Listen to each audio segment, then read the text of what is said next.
Tokyo Paralympic की shooting में भारतीय पैराशूटर्स ने कमाल कर दिया है। मनीष नरवाल ने गोल्ड पर कब्जा किया है। P4 mixed 50 metre pistol SH1 final में मनीष नरवाल ने 218.2 का स्कोर कर पहला स्थान हासिल किया।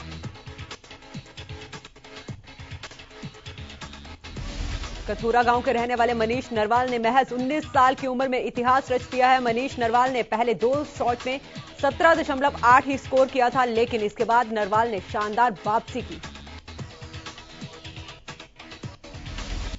जीत के बाद से ही मनीष के गांव कथूरा में गोल्ड मेडल जीतने के बाद खुशी का माहौल बना हुआ है। परिजनों और ग्रामीण ने एक दूसरे को मिठाई बांटकर अपनी खुशी का इजहार किया।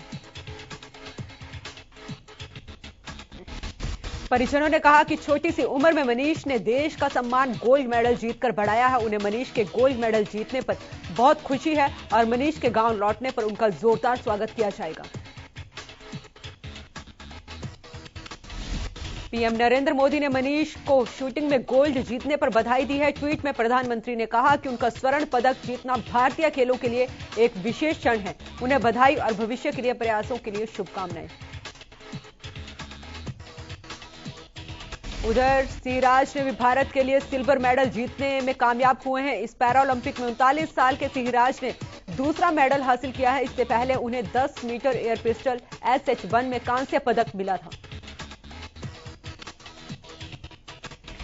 वहीं पीएम मोदी ने सिंहराज को शूटिंग में सिल्वर जीतने पर बधाई दी है। इस ट्वीट में प्रधानमंत्री ने लिखा कि उत्कृष्ट सिंहराज अडाना का फिर कमाल, उनके इस कारनामे से भारत खुश है।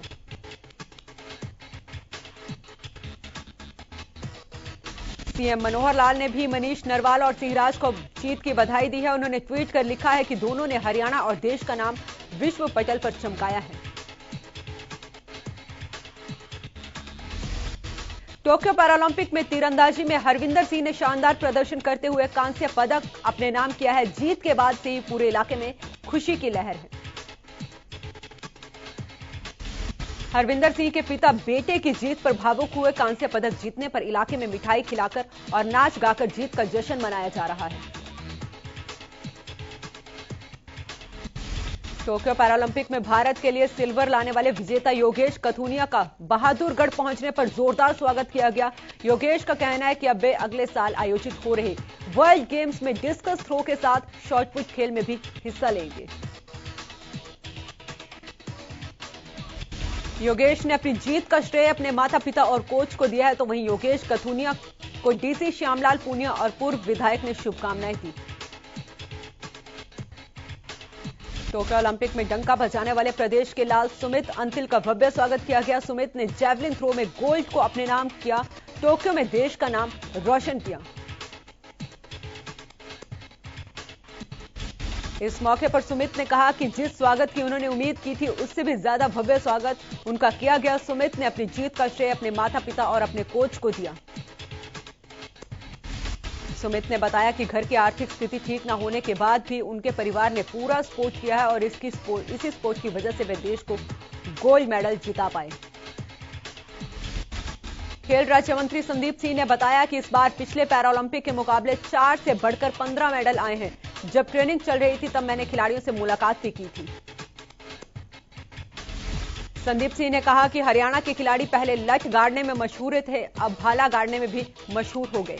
वहीं सरकारी नीति के अनुसार इन खिलाड़ियों को पुरस्कार राशि और सरकारी नौकरी दी जाएगी। खेल राज्य मंत्री संदीप सिंह ने बहुत जल्द एक सम्मान समारोह पैरालंपिक खिलाड़ियों के लिए भी आयोजित किया जाएगा और उन्हें सम्मानित किया जाएगा। देश में बड़ी संख्या में जानलेवा कोरोना वायरस के नए मामले सामने आ रहे हैं। देश में पिछले 24 घंटे में कोरोना के 42,618 नए मामले सामने आए हैं। वहीं 330 लोगों की मौत हुई है। देश में पिछले 24 घंटे में 36,385 लोग ठीक हुए हैं, जिसके बाद ठीक होने वालों लोगों की संख्या बढ़कर अब 3,21,00,000 हो गई है। वहीं एक्टिव केस बढ़कर 4,05,681 हो गए हैं। देश में पिछले दिन कोरोना वैक्सीन की 58,85,687 डोज दी गई हैं, जिसके बाद टीकाकरण का कुल आंकड़ा 67,72,11,205 पर पहुंच गया है। प्रदेश में कोरोना के 12 नए मामले सामने आए हैं, जबकि बीते 24 घंटे में कोरोना से 2 मरीजों की मौत भी हुई है। वहीं गुरुग्राम में 24 घंटे में 3 नए केस सामने आए। वहीं झज्जर में 2 नए मामलों की पुष्टि हुई है। साथ ही अंबाला और करनाल में एक नए मरीज मिले हैं। वहीं प्रदेश के 13 जिलों में कोई भी नया मामला नहीं मिला। इसी के साथ हरियाणा में कुल मरीजों का आंकड़ा 7,70,534 पहुंच गया है, जबकि कोरोना से प्रदेश में कुल 9,681 मरीजों की मौत हुई है। प्रदेश में कोरोना से रिकवरी रेट 98.66% है। कृषि कानूनों को रद्द करने की मांग को लेकर कल मुजफ्फरनगर में होने वाले किसान महापंचायत के लिए सैकड़ों की संख्या में किसान रवाना हुए। किसान लाभ सिंह ने बताया कि संयुक्त किसान मोर्चा के आदेश पर 5 सितंबर को मुजफ्फरनगर में होने वाली किसान महापंचायत में शिरकत करने के लिए सैकड़ों की संख्या में किसान रवाना हुए हैं। किसान अपने हकों की लड़ाई लड़ने से पीछे नहीं हटेंगे। काफी गांवों से किसान ट्रैक्टर, ट्रॉली और दूसरे वाहनों से रवाना हुए हैं। जाखल रेलवे जंक्शन होने के कारण आसपास के गांवों के किसान ट्रेन से जा रहे हैं। स्टेट विजिलेंस की टीम शुक्रवार को सिरसा नगर परिषद पहुंचे। इस दौरान टीम ने एमई ब्रांच से कुछ दस्तावेज हासिल किए।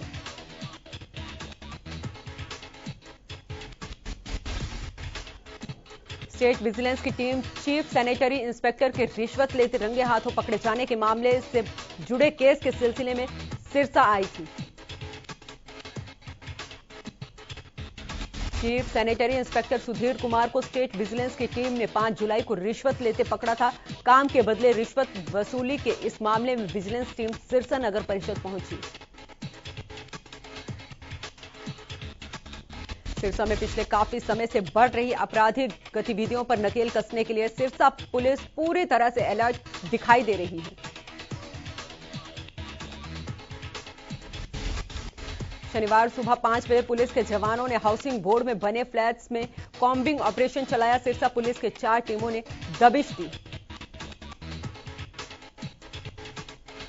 इस दौरान काफी मात्रा में अवैध शराब और बिना कागजात के बाइक भी अपने कब्जे में ले ली है। 2 घंटे तक पुलिस का कॉम्बिंग ऑपरेशन जारी रहा। फिलहाल सिविल पुलिस लाइन थाना के मामले की कार्रवाई शुरू कर दी है। अंबाला नगर निगम ने 4 सितंबर से 10 सितंबर तक मीट की दुकानों को बंद रखने के आदेश दे दिए हैं। दरअसल जैन उत्सव के मद्देनजर नगर निगम की ओर से मीट की दुकानों को बंद करने का फैसला लिया गया है। इसी को लेकर मीट मालिकों को नोटिस भेजे गए हैं।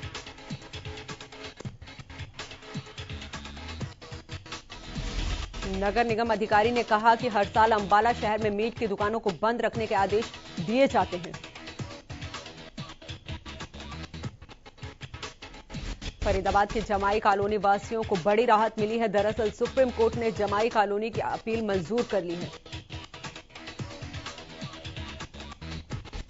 बता दें कि कांग्रेसी नेता ने नगर निगम कमिश्नर को अपील मंजूर होने की कॉपी सौंपी है। दरअसल सैकड़ों मकानों में तोड़फोड़ होनी थी, जिसको लेकर लोगों में भारी रोष था।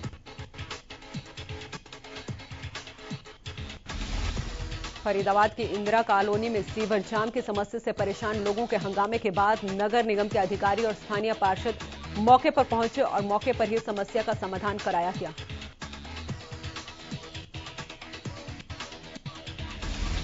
निगम कर्मियों ने जेसीबी और टैंकर से सीवर के पानी को निकाला और मलबा डालकर समस्या का समाधान किया।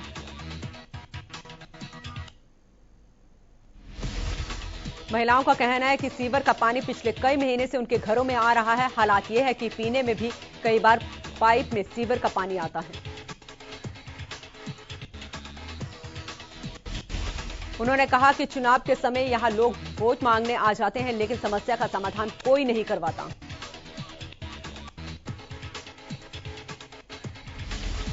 फतेहाबाद के गांव बैचलपुर में 2 दिन हुई बारिश ने प्रशासन के सारे दावों की पोल खोलकर रख दी है। जल निकासी की व्यवस्था का ना होने की वजह से पानी लोगों के घरों तक में घुस गया। ग्रामीणों ने बताया कि गांव के जोहड़ की सफाई ना होने के चलते जोहड़ से बरसाती पानी गांव में फैलने लगता है और जब बरसात होती है तो जोहड़ पूरी तरह से ओवरफ्लो हो जाता है। उन्होंने कहा कि ओवरफ्लो से गंदा पानी गांव में आने लगता है। लोगों ने नाराजगी जताते हुए कहा, प्रशासन इस तरफ कोई ध्यान नहीं दे रहा है। कई बार जोहड़ की सफाई की मांग कर चुके हैं, लेकिन कहीं सुनवाई नहीं हो रही है। उकलाना फाटक पर निजी और सरकारी बस चालकों की मनमानी का मामला सामने आया है, जहां बस चालक रॉन्ग साइड में बसों को खड़ी कर देते हैं, जिससे लंबा जाम लग जाता है। साथ ही लोगों को देरी तक जाम में फंसे रहने की वजह से परेशानी उठानी पड़ती है। लोगों ने इल्जाम लगाते हुए कहा कि बस चालकों की मनमानी के कारण उन्हें परेशानी का सामना करना पड़ता है। वहीं चालकों से पूछे जाने पर तड़क भड़क जवाब मिलते हैं। उन्होंने बताया कि इस मामले पर प्रशासन भी मौन रहता है और चालकों के खिलाफ कोई कार्रवाई नहीं होती।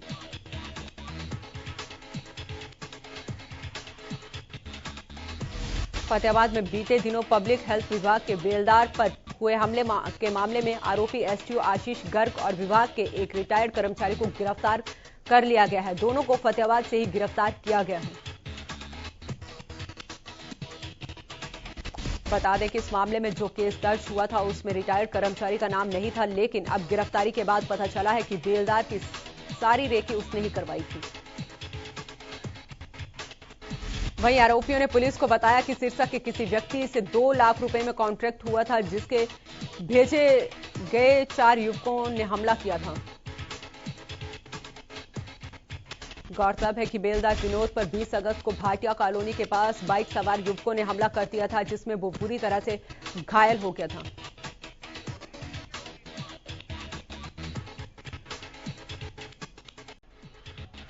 पंचकुला के कड़ासन गांव में जमीनी विवाद के चलते गोलियां चल गई। इस दौरान फायरिंग में एक शख्स को गोली लग गई, जबकि एक अन्य व्यक्ति भी घायल हो गया।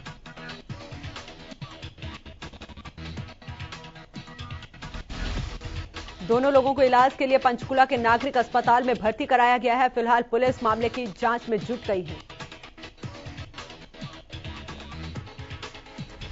कांग्रेस की राष्ट्रीय प्रवक्ता सुप्रिया श्रीनेत ने प्रेस कॉन्फ्रेंस करके सरकार को निशाने पर लिया है। उन्होंने कहा कि केंद्र की बीजेपी सरकार 70 सालों में बनाई गई देश की संपत्तियों को अपने दोस्तों के हाथों में सौंप रही है। सुप्रिया ने केंद्र सरकार से सवाल किए हैं कि राष्ट्रीय संपत्तियों को कौड़ी के दाम पर आखिर क्यों बेचा जा रहा है। वहीं इस दौरान उन्होंने पंजाब के मोगा में हुए लाठीचार्ज की निंदा की। सुप्रिया ने कहा कि किसानों पर चाहे करनाल में लाठीचार्ज हुआ हो या पंजाब के मोगा में, वो इसकी निंदा करती हैं। उन्होंने कहा कि भीड़ को रोकना पुलिस का काम है, लेकिन भीड़ को पीटना सरकार का काम होता है।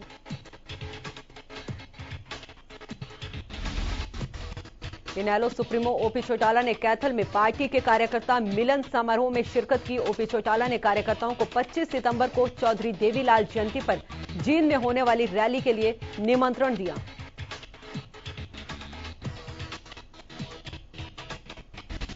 वहीं इस मौके पर ऐलनाबाद उपचुनाव पर बोलते हुए ओपी चौटाला ने कहा कि सरकार के पास वहां पर खड़ा करने के लिए उम्मीदवार नहीं है, इसलिए ऐलनाबाद चुनाव को टाला जा रहा है।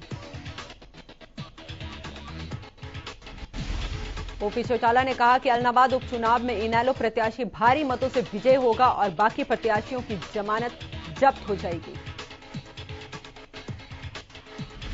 किसान आंदोलन पर भी ओपी चौटाला ने बयान दिया है। उन्होंने कहा कि किसान आंदोलन के 36 बिरादरी के लोगों को एक करने का काम किया है। किसानों की तरफ से करनाल के अनाज मंडी में 7 सितंबर को एक बड़ी महापंचायत का आयोजन किया जाएगा, जिसमें किसानों ने साफ ऐलान करते हुए कहा कि अगर उनकी मांगों को सरकार नहीं मानती है तो फिर किसान जिला सचिवालय का घेराव करेंगे। राष्ट्रवादी परिवर्तन मंच ने किसानों से रास्ता खुलवाने की मांग को लेकर जो मुहिम चलाई है, उसको लेकर 5 सितंबर को गांव नांगल कला में पंचायत बुलाई गई है। वहीं नांगल कला के ग्रामीणों ने इस पंचायत का विरोध करने का फैसला लिया है। ग्रामीणों ने कहा कि वो किसान आंदोलन के साथ और किसानों के विरोध में होने वाली हर गतिविधि का विरोध करेंगे। ग्रामीणों ने कहा कि वो किसी भी सूरत में किसान विरोध गतिविधियां नहीं चलने देंगे। साथ ही चेतावनी दी है कि अगर 5 सितंबर को गांव में भाईचारा बिगाड़ने की कोशिश की गई तो इसका जिम्मेदार प्रशासन होगा। किसान आंदोलन के चलते बंद टीकरी बॉर्डर को खुलवाने के लिए बहादुरगढ़ के उद्यमी मानवाधिकार आयोग पहुंचे। बता दें कि अगले हफ्ते सुप्रीम कोर्ट में PIL दायर की जाएगी।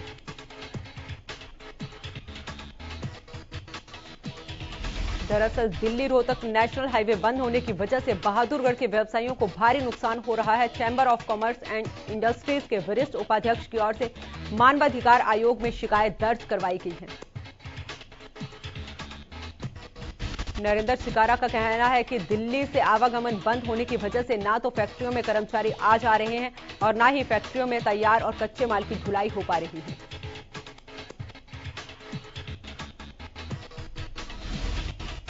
सिरसा में हाउस टैक्स अदा नहीं करने वालों पर शिकंजा कसना शुरू कर दिया गया है। पहले चरण में 50 डिफॉल्टरों को नोटिस भेजा गया है। इन 50 लोगों पर 2 से 2.5 करोड़ का प्रॉपर्टी टैक्स बकाया है। सरकार ने भी प्रॉपर्टी टैक्स जमा करवाने वालों को 25% छूट की योजना शुरू कर रखी है। इस योजना का उद्देश्य नगर परिषद की आय बढ़ाना है। जिन लोगों को नोटिस जारी किया गया है, अगर वो अब भी टैक्स राशि का भुगतान नहीं करते हैं तो उनके खिलाफ सीलिंग की कार्रवाई अमल में लाई जाएगी। दूसरे चरण में और लोगों को नोटिस दिए जाएंगे। गोहाना में सरकार की ओर से ओबीसी वर्ग के जातीय जनगणना को लेकर अति पिछड़ा वर्ग अधिकार मंच के कार्यकर्ताओं ने प्रदर्शन किया।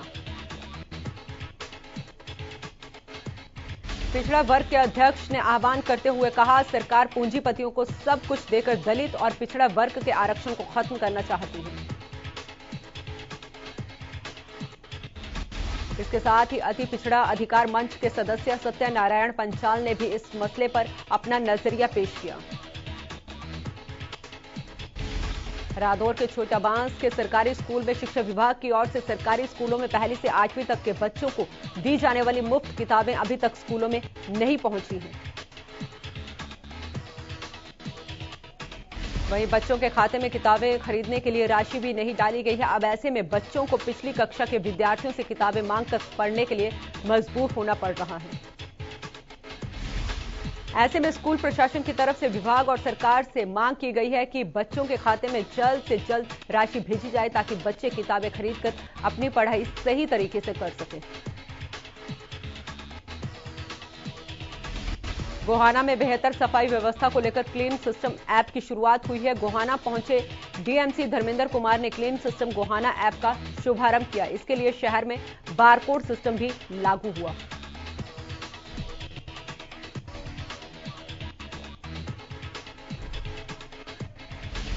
योजना को लेकर हर 10वें भवन की दीवार पर एक क्यूआर कोड बारकोड लगाया जाएगा। कर्मचारी जिस भी गली में जाएंगे उसमें लगे बारकोड को स्कैन करना होगा। जैसे ही कोड स्कैन हो गया उसका डाटा ऐप पर अपलोड हो जाएगा।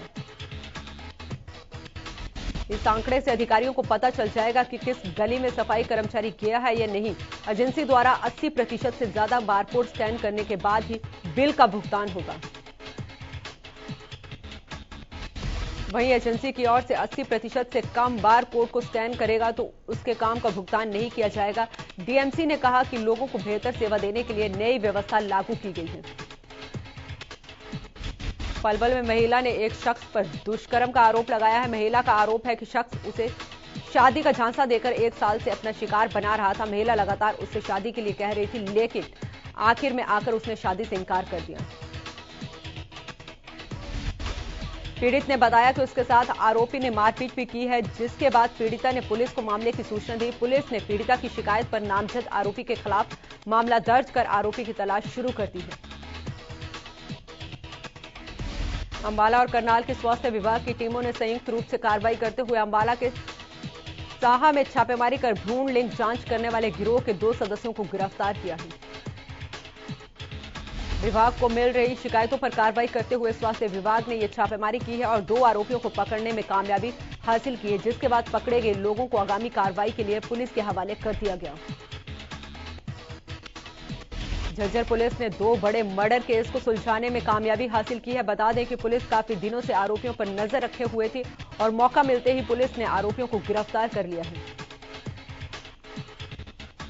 पुलिस ने जिन आरोपियों को पकड़ा है उन पर दोहरे हत्याकांड का आरोप है। पुलिस की प्राथमिक पूछताछ में आरोपियों ने बादली के पास हुए रोज हत्याकांड की वारदात को भी कबूला है। यमुनानगर में कलानौर पुलिस चौकी इंचार्ज के खिलाफ ग्रामीणों ने अभद्र व्यवहार करने और जाति सूचक शब्द कहने के आरोप में धरना प्रदर्शन शुरू कर दिया है। ग्रामीणों का आरोप है कि जब से पुलिस चौकी में इंचार्ज सतीश कुमार आए हैं तब से इलाके में नशे के सामान बिक रहे हैं, अवैध माइनिंग हो रही है और झगड़े के एक मामले में एक पक्ष के खिलाफ तो मात्र 107, 151 की धारा लगा दी, जबकि दूसरे पक्ष के खिलाफ कई गंभीर धाराएं लगाकर 5 लोगों को गिरफ्तार कर लिया गया है। ग्रामीणों का कहना है कि जब तक उनके खिलाफ मामला दर्ज नहीं होता तब तक वो धरने पर बैठे रहेंगे। फतेहाबाद के मनी एक्सचेंज कार्यालय में लूट के मामले में पुलिस ने बड़ा खुलासा किया है। इस लूट की वारदात को 3 दोस्तों ने मिलकर अंजाम दिया था। पुलिस ने इस मामले में गांव नकटा निवासी कमलदीप को गिरफ्तार कर लिया है। पुलिस ने बताया कि मनी एक्सचेंज कार्यालय में मनी ट्रांसफर को लेकर तीनों का आना जाना था। इन तीनों दोस्तों ने योजना बनाकर लूट की वारदात को अंजाम दिया। इस मामले में 2 अन्य आरोपियों की तलाश जारी है। पुलिस इन दोनों आरोपियों की जल्द गिरफ्तारी का दावा कर रही है। वहीं यह भी बताया गया कि गिरफ्तार आरोपी कमलदीप पर पहले भी नशा तस्करी और धोखाधड़ी के कई मामले दर्ज हैं। झज्जर के दूबलधन गांव के तालाब में शव मिलने से सनसनी फैल गई है। ग्रामीणों ने इसकी सूचना पुलिस को दी है। मौके पर पुलिस पहुंची और जांच की।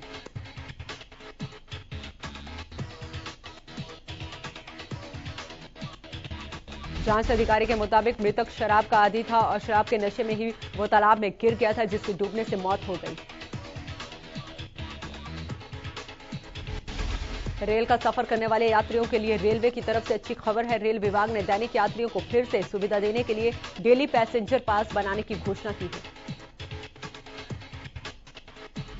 कोरोना के चलते रेलगाड़ियां बंद हो गई थी, जिसके चलते दैनिक यात्री पास भी बंद हो गए थे। अब रेलवे धीरे धीरे सभी बंद पड़ी रेलगाड़ियों को चला रहा है। रोजाना ट्रेन से सफर करने वाले यात्रियों का कहना है कि दूसरी लहर के बाद रेलगाड़ियां तो शुरू हो चुकी थी, लेकिन अब तक पास सर्विस उपलब्ध नहीं थी, जिससे रोज सफर करने में दिक्कतें हो रही थी। अब रेलवे ने फिर से पास सर्विस शुरू कर दी है, जिससे काफी फायदा होगा। झज्जर के गांव मलिकापुर में लोगों ने जल भराव की समस्या को लेकर डीसी से मुलाकात की। ग्रामीणों ने जिला उपायुक्त को ज्ञापन सौंपते हुए अपनी परेशानियों से रूबरू करवाया। ग्रामीणों ने कहा कि बरसात का पानी पूरे गांव में भर गया है। पानी की निकासी के लिए प्रशासन किसी तरह के कोई कदम नहीं उठा रहा है। जल भराव के चलते मलेरिया और डेंगू जैसी बीमारियां फैलने का खतरा लगातार बना हुआ है।